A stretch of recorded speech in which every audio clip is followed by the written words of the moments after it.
जो दीवारों के पार बोलती थी। वर्ष था 1817। अमेरिका। टेनेसी की हवाओं में आज भी एक नाम गूंजता है, बेल विच।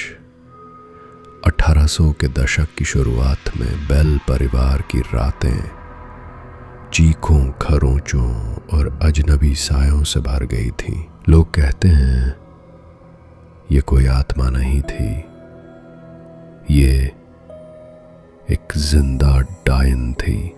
जॉन बेल, एक शांत किसान, अपनी पत्नी लूसी और बच्चों के साथ नए फार्म हाउस में शिफ्ट हुआ था।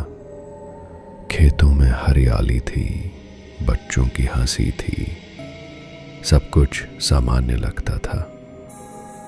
लेकिन एक रात दीवार के पीछे से कानों में सरसराती आवाजें आती हैं। John Bell. अचानक खिड़की अपने आप खुल जाती है। हवा नहीं है, पर पर्दे फड़फड़ा रहे हैं।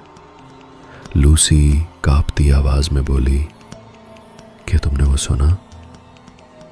धीरे धीरे ये घटनाएं रोज की बात हो जाती हैं। रात को बिस्तर खिंचने लगता है, बच्चों के बाल कोई जोर से खींचता है, दीवारों पर खरोंचें उभार आती हैं। सबसे छोटी बेटी बेत्सी बेल बार बार बेहोश मिलने लगती हैं। उसके गाल पर जलने के निशान होते हैं।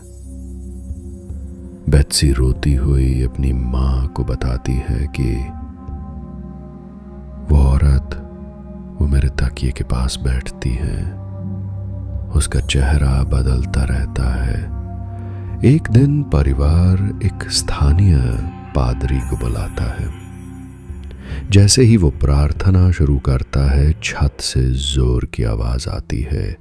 कमरे में झूमते हुए शब्द गूंजते हैं, तुम मुझसे बच नहीं सकते, ये मेरा घर है। अब डर का स्तर बढ़ता है जब वो डायन भविष्यवाणियां करने लगती हैं। जॉन बेल मरेगा, वो मरकर भी चैन नहीं पाएगा। वर्ष 1820 में जॉन बेल की हालत बिगड़ती है, पर डॉक्टर्स कोई कारण नहीं ढूंढ पाते। एक सुबह उसकी दवाइयां गायब होती हैं और उनके बदले एक अजीब सी शीशी पाई जाती है, जिसमें कोई काली तरल चीज है। डायन की आवाज आती है, वो मेरी इजाजत के बिना सांस नहीं ले सकता था। जॉन बेल मर जाता है। जॉन के मरने के बाद डायन अचानक शांत हो जाती है, पर वो जाते जाते एक बात कहती है, मैं लौटूंगी 7 साल बाद। और ठीक 7 साल बाद 1828 में घर के कोने से फिर आवाज आती है, बेत्सी, क्या तुम मुझे भूली? घर अब वीरान है। खिड़की से एक परछाई झांकती है, कोई चेहरा नहीं, बस घूरती हुई उपस्थिति। बेल विच सिर्फ एक कहानी नहीं, वो अमेरिका की सबसे पहली डॉक्यूमेंटेड हॉरर केस थी।